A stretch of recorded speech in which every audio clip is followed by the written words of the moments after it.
I am Natalie. In my work as a healer, therapist, and in this podcast, I consult the spirits, guides, and counselors. I have been working this way for over 13 years, and this connection has existed from the day I entered this world. In this podcast, In the Heart of Being, a spiritual journey, the spirits, guides, and counselors connect me to the layers of being, dimensions, and the library of knowledge, where we connect the spirit with the body, which I love to share with you all. My partner in this podcast is José, a very dear colleague, with the right questions and a vibrant energy. Will you join us in our quest, weaving the unknown into the known?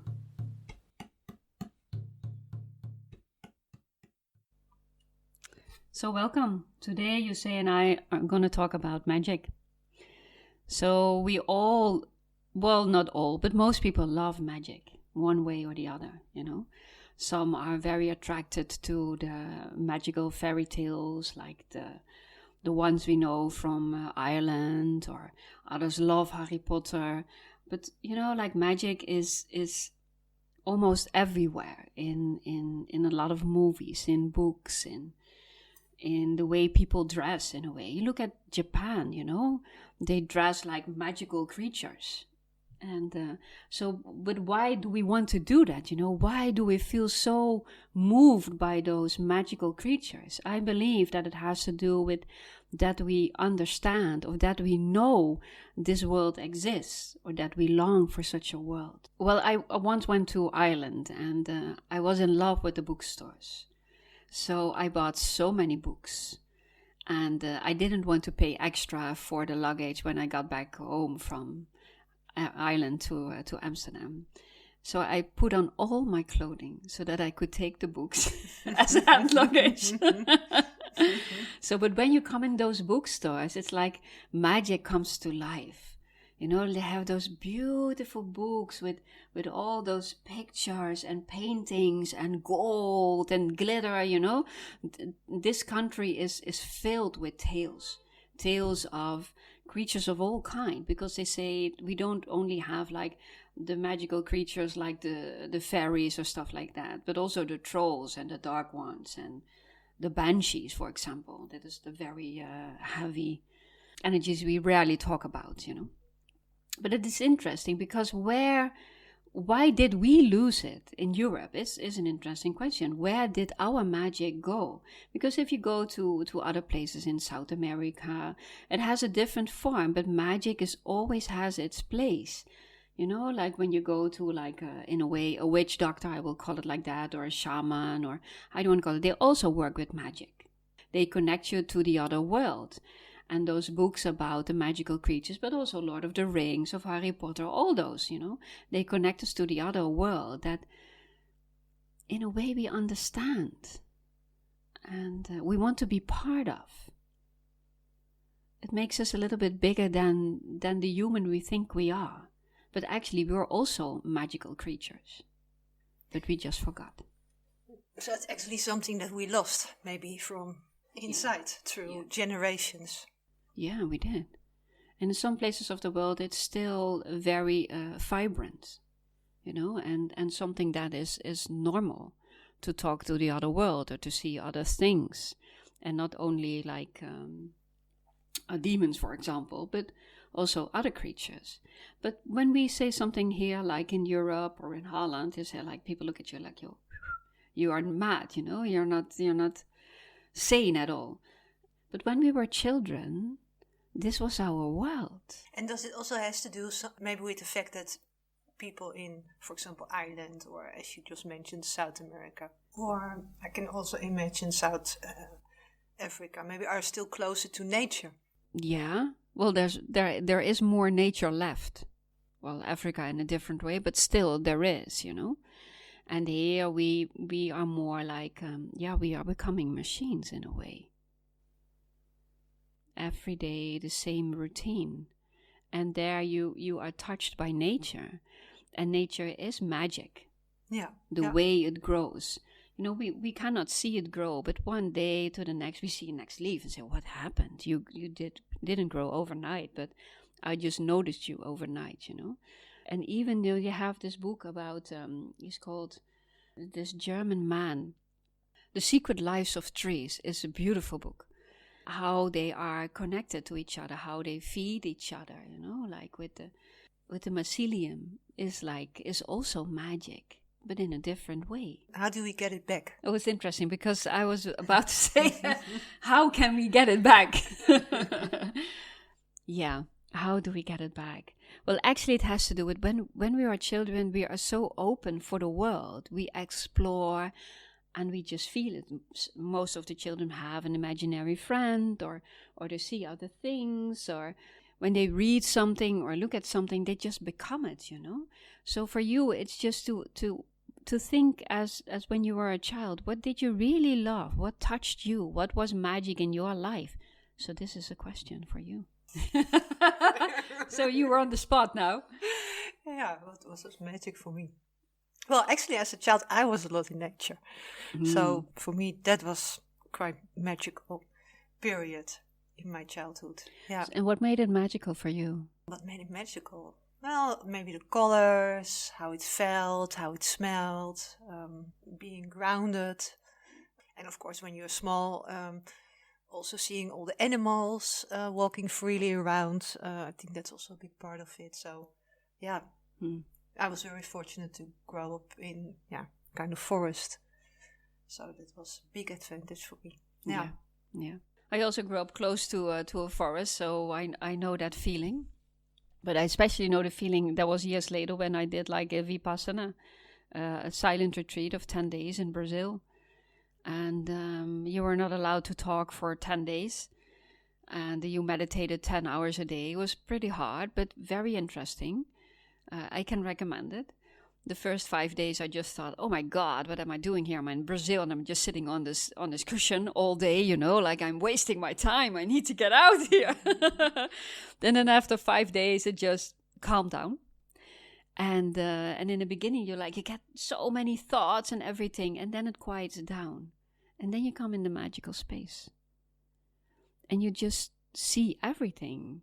The leaves, the colors, the animals. I saw a hummingbird, the black spiders, and I don't know, all those things.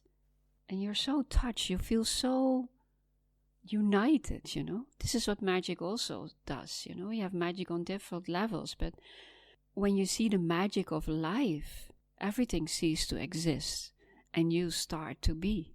But now magic has a lot to do with creating the perfect person.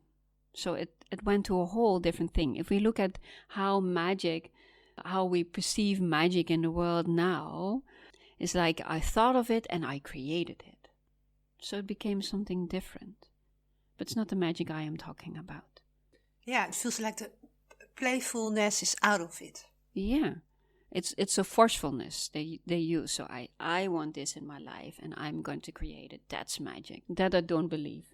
I say, I open for it, and then I let magic touch me, embrace me. And then also those creatures as children that we saw or that we felt, they come back into our lives. But most people are scared for the other world. That's why they went hidden. And I always thought, like the Lord of the Rings is actually a very... Opening up? No. It's actually how it is. A lot of the magical creatures went underground in a way because their time in our world was over, like when the elves leave, stuff like that. And this is true. A lot of them just left because there was a time that we went to a different level and that we were more focused about creating things in our lives and there was no place for them. And then life becomes hollow. Because we need magic. We need to be touched by something in a way we do not understand, but we truly feel. So getting in touch with magic again is getting in touch with the child in you. And for you, it was nature. I loved books until today. I read like 5 or 7 books at the same time. I still do. And then a thing here and a thing there. And then just like my whole imagination just run wild, And that was magic for me. And what was your favorite book then? You still remember? I don't know. I read so many. But if we talk about this subject, is there a favorite which you still, what's your first thought? Well, my first thought is a very dark book. Okay, but that's also, as you said just right away, Yeah. magic. It was called The Mother of David S. Do you know that book? No. It was about a mother that her son became addicted. Oh yeah, of course. This also, yeah. And you had several. And I love Thea Beckman. We all love Thea Beckman. Like Torch World. That one. But both are pretty intense. They are. And that's, the magic disappeared in those lives, in those books, And with the Mother of David S., I thought it was really interesting because how far does the love of a mother go, She just gives everything, and she knows that in the end she cannot help him. And then one day she decides that she stopped helping him. And then this is how it goes. And but that there are not books about magic. But I always felt magic inside me, that I knew that there are things that we can create out of magic, that we can create things out of thin air. Also when we get an insight, we get touched by magic. And we don't know where it comes from. So we have the magical creatures, but we have also the magical touch, the magical insight. I saw this book of Stephen Hawkins, and it was about time. And we talked about the other time, Beyond Time. And I told you, I don't believe in time. And I've seen this book several times. And I thought, interesting book. But I didn't bother. And then one day I was walking down the streets and I saw this bookstore. And I saw it in a window. I said, okay, now I'm going to buy it. I went in. And I bought the book. And then I opened it. And there was written, for Natalie. So this is magic. This is magic. It finds you. It shows you all the time. But sometimes we don't pay attention. But this is magic. And the interesting thing is, in his theory, is that in the beginning he believed in time. And he didn't believe in God or things like that. But during his life, when he got older, he said, the way everything is organized, there must be something that is creating it. So this was an interesting twist, But this man was also touched by magic. So magic is really wide, actually. And it goes beyond the creatures. But this is our first introduction to magic. But magic is being at the right place at the right moment. This is also magic. Need to know when you can love and need to know when you let go. I don't know why they say that. But this is also magic. Love is a very magical thing. Someone opens the door and comes in and love just ignites. This is magic. We cannot explain it. Well, 100 of people can come through the door and you're like, I don't care. And then this one person just comes to the door and you're like, you instantly know. So, true. Yeah. So we just need to see more of the magic and less of the doing in our lives, because that creates a path that is already paved out. Yeah, so it's more seeing, more being open for it. But maybe also we are a little bit beheld by the society. Yeah, because when we start believing in magic again, we become the magical creatures we are. And then we are free. That's not what other people want, because then we're not controllable anymore. And when we become those magical creatures again, when we find this freedom inside ourselves, when magic comes back in our lives, we start creating a whole different world. And sadly but true, there are creatures in this world that like their power. It's not about money. It's never about money. It's about power. And when we find freedom inside ourselves, when we become those magical creatures, there is no power, because we know who we are. And then life becomes us. Next time Yusei and I will talk about kindness of the heart, how a small act can have an unpredictable outcome. A true act of kindness is one without cognition, before our thoughts catch us along. When we are kind to ourselves, we are kind to others, and we give ourselves and them the permission to blossom. And then we truly become free. But more about that in our next episode. If you have any questions, you can leave them in the Q&A section on Spotify or one of the other apps you use for listening to this podcast. And then me and Yusei will dedicate an episode to just the questions and the answers. In the meantime, you can connect with us on nathalieneverlee.nl and on Instagram, In the Heart of Being. Thank you for listening. See you next time.